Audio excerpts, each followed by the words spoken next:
Greetings ladies and gentlemen, and welcome to this patch video for Thief Lord from the website Royal Road.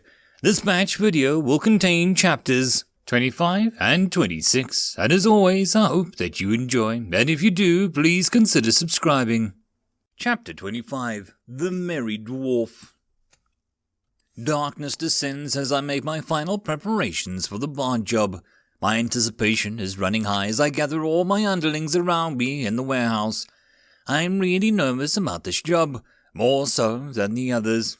Don't get me wrong, the heist back in the noob zone was probably the most frightening thing that I'd ever experienced, but this feels, different somehow. One thing is when the job suddenly goes down the drain, but when I know well in advance the potential clusterfuck I'm about to send my schlong into, it turns infinitely worse for my poor nerves. It's gotten so bad I've actually gone over my preparations thrice now. I brought all hands on deck for this one, even my beggar. I can't even help but worry something will go wrong. One thing is messing up the job with a bunch of NPCs, but it's a whole different scenario when my objective might be chock full of actual players. One single slip-up is all it takes to crash my dreams. Remind me again, why am I doing this? Think about your blood pressure, Ryan. You can never be too young to have a heart attack. I throw a few punches in the air, trying to rid myself of the build-up of adrenaline. Even though this job is a bad idea, I just know I'm going to do it anyway. If I can't even pull off this simple heist, then I shouldn't even bother aiming for the top. There is no rewards without a risk in the game. Worst comes to show, and I just wasted another 2 days. Stealing my resolve, I go over my preparations one final time. My poisoner has outdone herself. She managed to create 12 potions for the job, 4 weak paralyzing poisons and 8 weak blight poisons. Hopefully I won't need them, but I'd rather have them than not. During my last excursion into the sewers, I also managed to level my latest edition, the Sparta, to level 3. My dwarven hoodlum also reached level 4, boosting my combat potential by leaps and bounds. I should be ready for the job about anything by now. After stashing the majority of the loot back in my tavern along with my poisoner, I decide to head out. The Bard's College is located on the northeast of the dock, bordering on the harbour district. It's naturally the nicer part of the district, where all the NPCs who can rub 2 pieces of gold between their fingers usually hang around. I'm not a fan of crowds, but lucky for me, it makes it easier to blend in, hide a tree in a forest and all that. The Bard's College is a large wooden structure towering above most nearby buildings. I think it's only 4-story building in the vicinity, and its tiled roof can be seen from all the way from the north of the Craftsman's district. The college actually looks a bit more like a tavern than a school, but that's not really weird considering the bottom 2 floors are just giant bar surrounding a large stage at the center of the building. It's actually more accurate to say it's more like a theater than a bar, or perhaps a saloon, like in the Old West movies. The bottom 2 floors are open to the public, and it seems to be a local watering hole for both NPCs and players alike.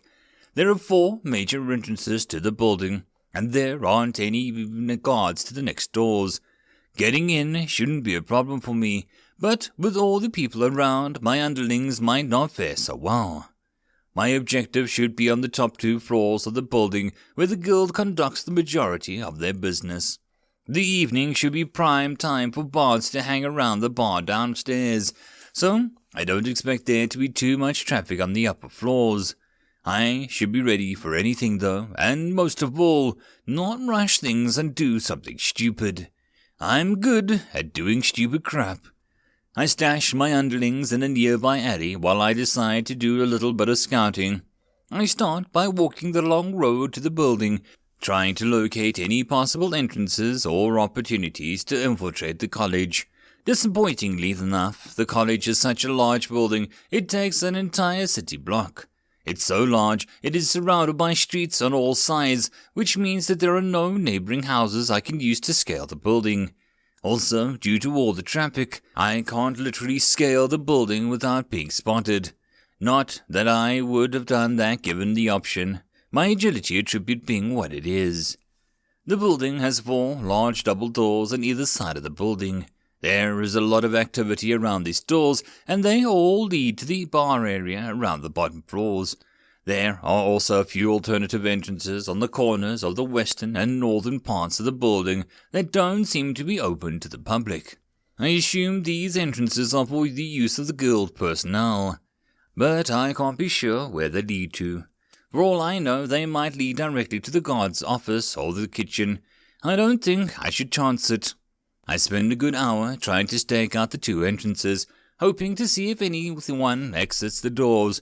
Unluckily enough, I don't see anyone and the doors remain shut. By the laws of gaming logic, the doors should see regular use to determine their purpose, similar to how hobos show up at the alchemist's hut to deliver their packages like clockwork. So, what are my options here? I'm not particularly fond of the area. It's far too open, leaving no space for my underlings to make a stealthy entrance. The western back entrance is probably the best bet, considering there is far less traffic from this side of town, as well as an entrance being on the shadowy side of the building. It doesn't help much, but it may help a little. I also don't like the amount of people hanging around. If I manage to get upstairs, then a single mistake would be enough to alert the crowd down below. There are next to no information available about what I can expect going forward. It doesn't seem like there is any information to gain from loitering out here. I need to get my eyes inside, and I don't think any of my underlings can do it. Well, maybe my beggar could slip in easily. It wouldn't help much though, considering the guy is a mute. No, the only one I can do it is me. It's risky with all of these people in here, but as long as I don't draw attention, then I doubt anyone would bother looking too closely at me. People relaxing should, in theory, be too lazy to bother inspecting everyone they run across. Neither should there be many people with high enough perception score walking around. This is still an area primarily frequented by low-level players, none of them likely to pierce the disguise. It's a stupid risk, yes, and not one that I dare to do again in the future.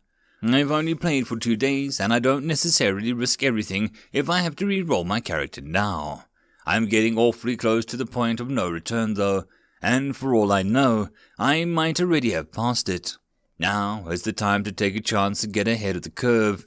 The rewards are just too good, and I like my odds of success better to risk a peek inside rather than blindly storm one of the other side doors. Preparing myself mentally, I step up to the building. Night has truly descended by now, and I can hear the sound of about 100 people raising a ruckus within. Laughter, cheers, and music fill the air, and the mood is infecting every passerby on the street. I'm of half a mind to go in and just join them for a moment, but I need to stay true to my cause. I can try drinking when it's safer. There's a sign above the entrance, the prancing leprechaun. Why does it sound so familiar? I shrugged. I pass a couple of drunk female gnomes as I make my way through a set of large double doors. One of them offers me a lap dance in exchange for a beer. I kindly decline. Gnomes look a bit too much like human children in my eyes. Having one grind on my lap would just feel wrong for too many reasons. I push my way further inside, ignoring the gnome who snorts and calls me a wimp. I can't help but chuckle at her insult. It's hard to get insulted by tiny people, after all. The inside of the bottom floors of the college are breathtaking. It's a huge bar that stretches over 2 floors, with a large stage taking up the center of the room. There are hundreds of rounds of oaken tables located everywhere, and hundreds of players and NPCs mixed races are spread amongst them. The sight is breathtaking, and just what one would expect from the medieval fantasy game. I stand there gaping until someone bumps into me from behind.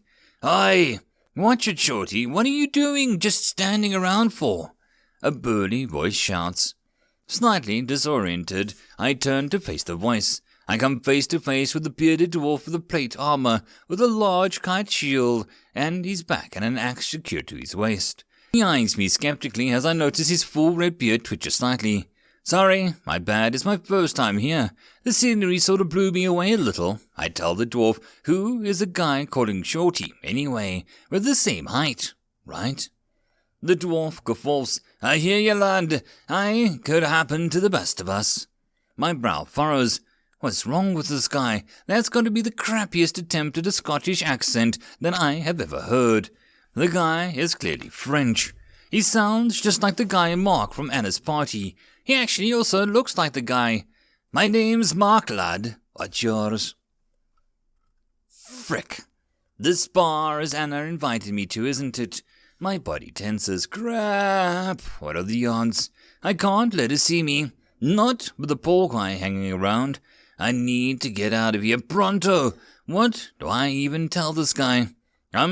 Just call me Rhino. Mark hesitates for a moment. All right, lad, I respect your right for privacy. You hardly know me after all. How about you let me buy you a drink so that we can know one another, eh? He grins. Jeez, what a friendly guy. Sorry, but I'm just passing through. I have this quest, you see. Quest? Nonsense! There is always time for a good ale, lad. The quest isn't going anywhere, you know. He chuckles while putting on an arm around my shoulder.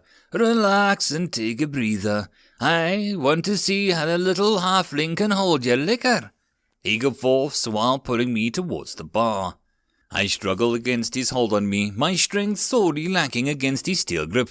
I don't really have time, I say. What? You're looking for a girl or something? I can introduce you to a friend of mine. The lass is a wee bit sulky because some lad stood her up, he smirks. You're gonna love the party. They're an all-right bunch.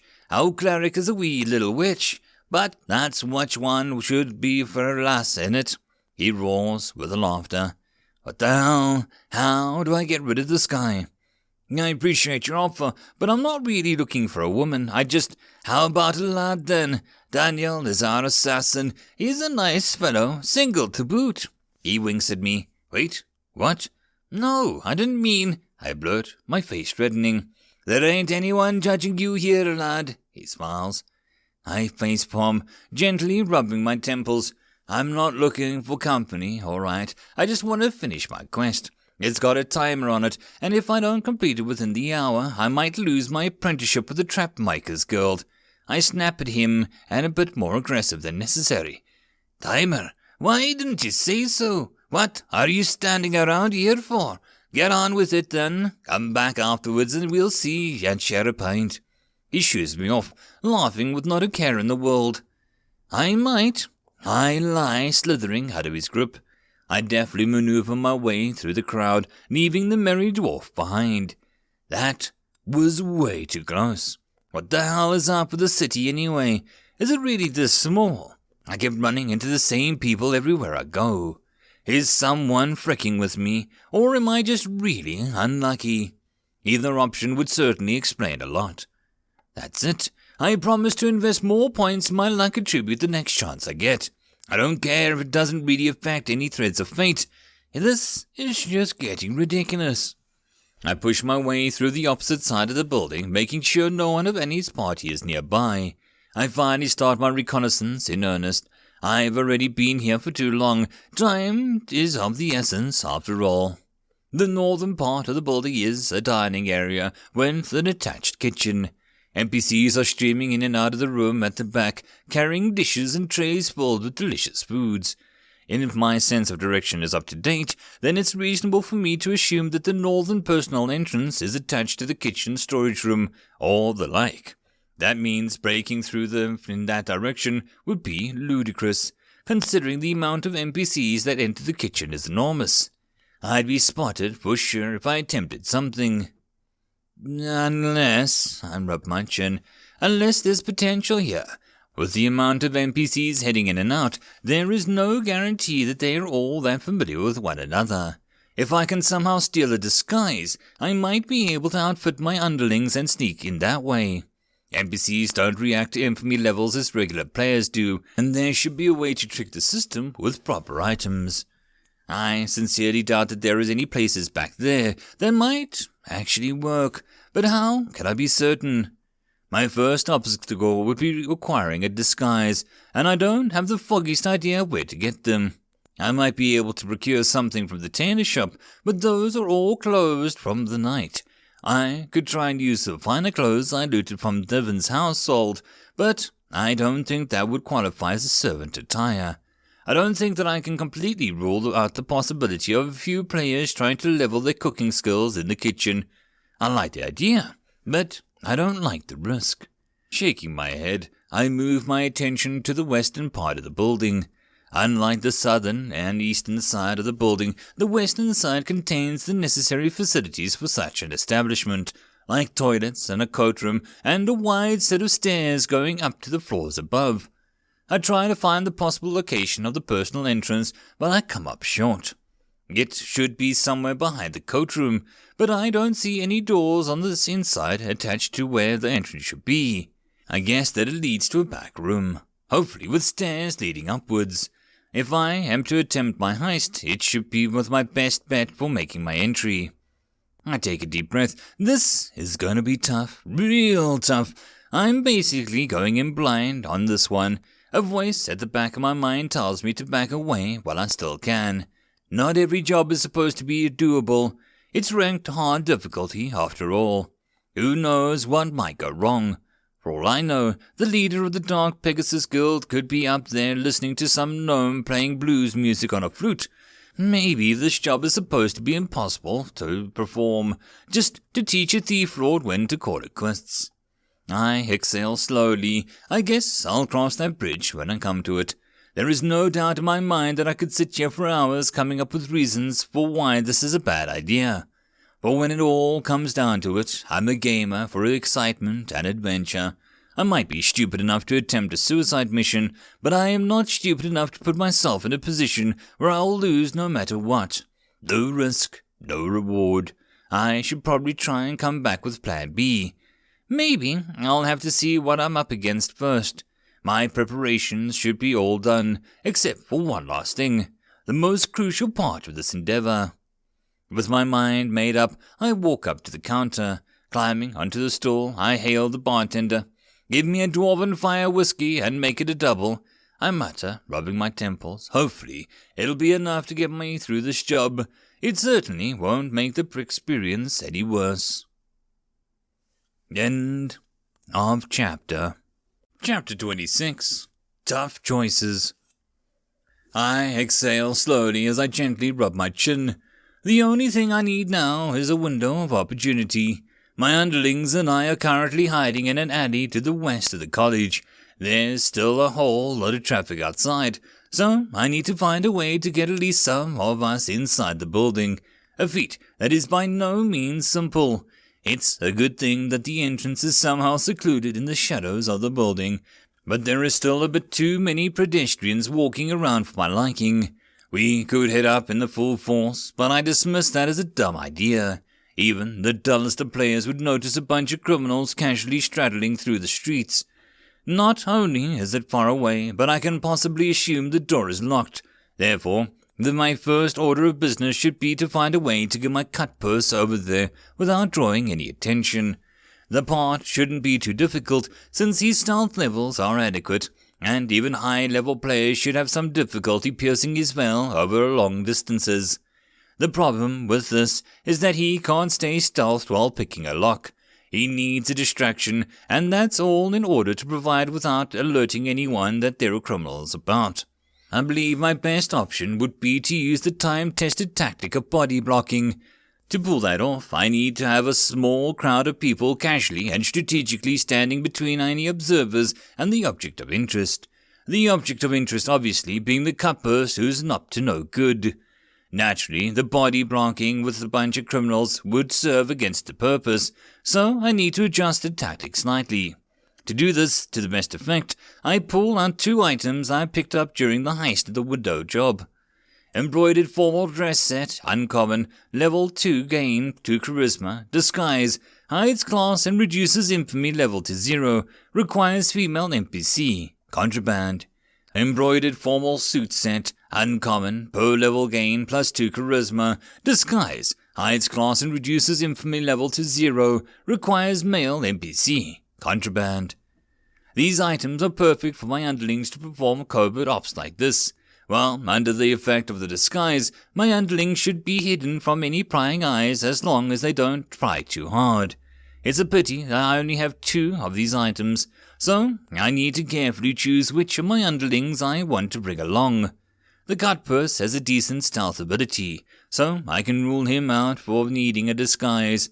My high-level hoodlum should be always part of any scheme that I perform, not only because he is the perfect bodyguard, but also because he brings a lot of utility to the table.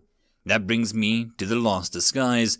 Since it's female only, I can only use it on a female underling.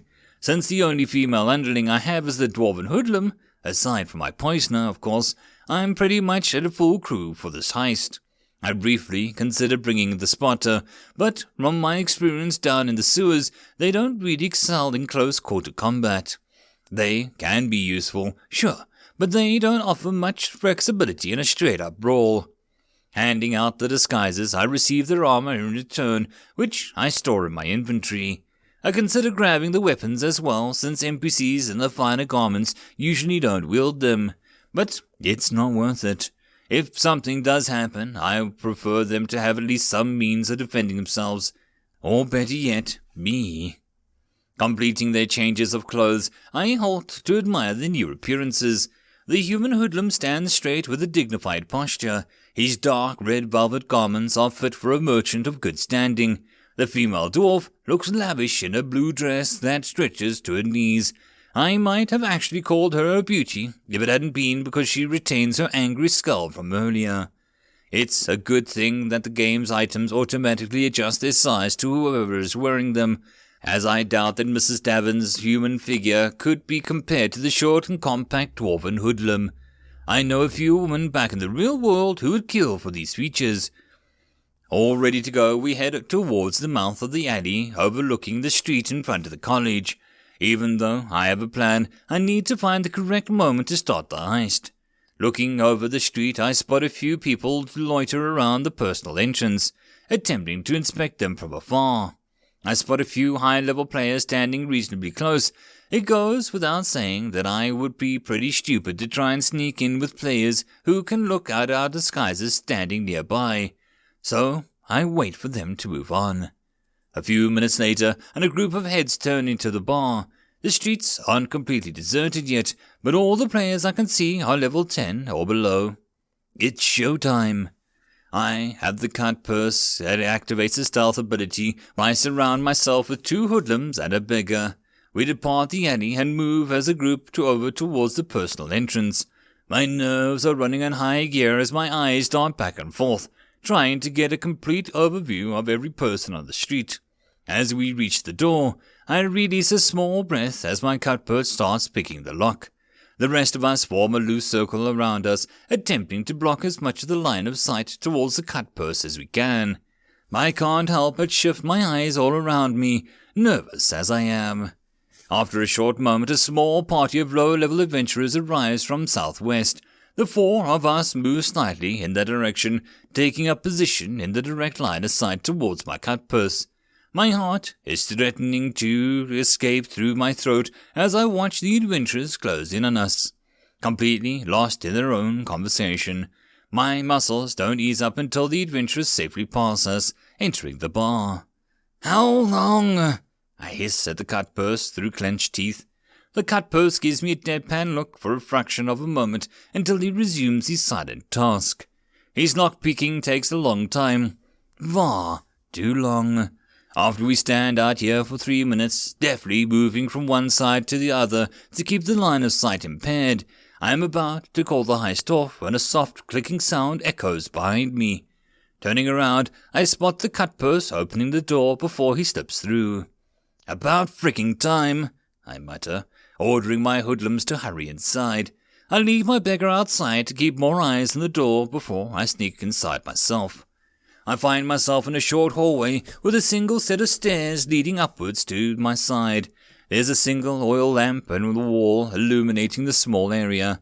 The hallway is pretty narrow, so all of my underlings are already halfway up the stairs to leave the room for me.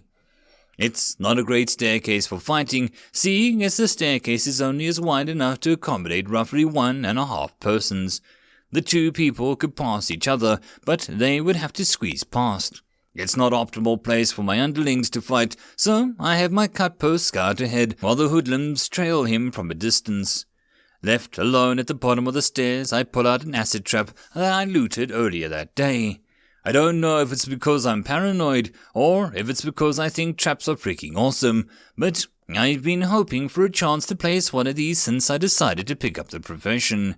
Traps are pretty efficient, but they are purely defensive by nature. It's virtually impossible to attack someone using traps, but they are good to slow down pursuers. I don't really have to, but I would feel much safer knowing that I have a fallback plan before I go deeper inside the building. Looking around, I decide to place the trap above the door. It's a natural choke point, and the door will distract the pursuer from the threat of a trap. It's also easier for me to predict where the enemy will set foot, as their options are severely limited. I place the release mechanism above the door and gently insert the vial of acid. I place the pressure plate below the bottom of the step of the stairs and hide the framework alongside the wall. Observing my work, I'm not quite satisfied. The trap is placed in an efficient location, but the simplicity of the trap makes it far too easy to spot. Scratching my head, I decide to snuff out the oil lamp on the wall, intending to cover the traps with darkness. I'm only somewhat successful, but I'll take it. Certainly, it could be worse. Luckily, because of game logic, placing traps only takes a fraction of the time it would take in real life to deploy traps. If I really put my mind to it, I'm certain I could set the trap in less than 15 seconds. I'm not saying that I have a street magician's level of dexterity, but, you know. Content with my work, I focus on the task at hand. I move up the stairs to find my 2 hoodlums peeking around the corner. Joining them, I look down the dark corridor, lightly illuminated by the few sparsely spread lanterns. My cut purse isn't back yet, so I assume he didn't run into any trouble. If he did, then all hell would probably have broken loose by now. The concept of burglary can be pretty simple sometimes. We make our way down the hallway, peeking into the rooms spaced out on either side of the corridor. It appears the majority of the rooms on the floor are made up of classrooms. The rooms are mostly barren, with only a few chairs and tables in each of them. I guess it's supposed to be like this in a medieval school for musicians, where the only things the students need are their own instruments and natural talent. I don't bother checking most of the rooms, as it's pretty clear that it would be a waste of time. I only notice something out of the ordinary when I peek into the 7th classroom. I almost overlook it, but there's an object in the back corner of the room, covered by a sheet. With my interest piqued, I sneak into the room and take a closer look. As I unravel the object, my eyes light up with joy. Dented spruce loot, uncommon, 2 to 4 blunt damage, plus 4 charisma, plus 2 dexterity, requires level 6. Contraband. It's a guitar, a goddamn medieval guitar. I grin as I let my hands caress the smooth wooden limb, gently tugging on the strings with my thumb and index finger. It's a real beauty. Man, I should have impersonated a bard. I would look so good walking around the street playing on the lute. Bards are tough to play. They are horrible in straight-up combat, but they are also the highly valued party members due to their powerful buffs and supporting capabilities. It doesn't hurt that a skilled bard is also nice to have around when you need to pass the time during a long-distance travel. If it hadn't been because I tried to keep a low profile, I might have done that actually. Well, if it hadn't been because 9 out of 10 thief lords masquerade as bards, I might. I digress. I would paint a more reasonable picture as to see a bard walking down the street with a lute strapped to his back, rather than a trap maker doing the same, wouldn't it? I have to say, though, I do love how much bards and thief lords have in common gear-wise. We both are reliant on charisma, as well as being 2 of the 5 purely support classes in the game. The weapon is actually perfect for me, and it's going to look nice and shiny in my hands as soon as I level up. We head further down the hallway and peek inside a few more classrooms. We don't come upon any more usable items, but it doesn't take long until we find the first signs of life. My cutpurse has been scouting ahead diligently, and he located a small office on the other side of the floor, next to the stairs leading up to the 4th floor. I'm actually surprised that I haven't run into anyone yet, but I suppose the game is tweaking the job parameters a little bit. Sneaking ahead, I noticed the light from the open door stretching out into the hallway from the office at the end of the hall. I can spot the staircase on the other side, and I don't think that I can reach it without passing the open door. There are a couple of voices coming from inside the room. I can't make out what they're saying, but from all the way over here, but their voices sound calm. Perfect. That means they don't expect company. I lead my little thief squad forwards, tiptoeing carefully through the squeaky floorboards. We're not completely silent, but I believe they were quiet enough for the voices to hear anything. Coming up into the room, I lean in closer, trying to get a quick peek inside the room. There are 2 men inside, one halfling and an elf. The halfling is sitting by the desk facing the door, but he seems occupied writing something on a parchment. The elf is standing to his right, organizing a bookshelf. Good. It doesn't look like anyone is watching the door. I inspect the two. Halfling Secretary 4, HP 90 out of 90. High Elf Secretary 4, HP 90 out of 90. My mind is torn on what to do here. From how I see it, I have 2 options. I can try and sneak past the 2, heading upstairs without looking back, or I could try and quietly murder the 2. The former option should be the easier one, but it also carries a risk to leave loose ends along my only escape path.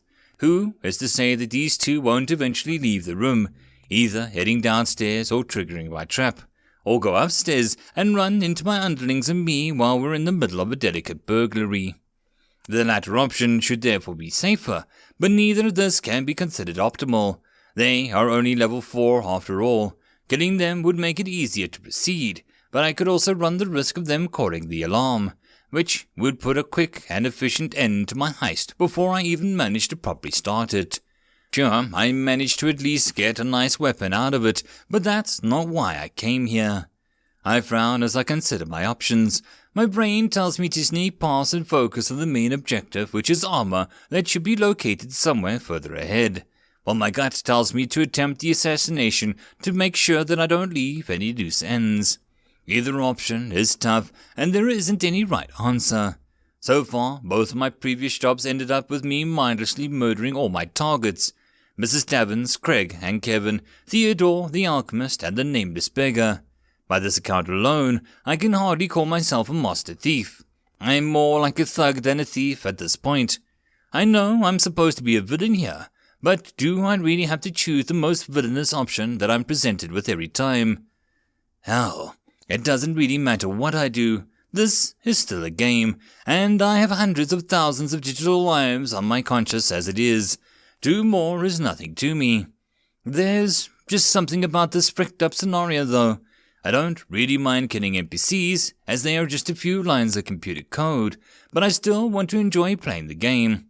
I've never played a game that feels as realistic as this game does, and I usually look upon myself as a virtuous kind of guy, opting to play as the good guy rather than not.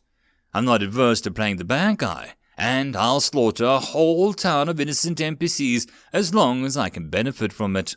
But something just sits wrong with me murdering every innocent being I come across just for the coin in their pockets.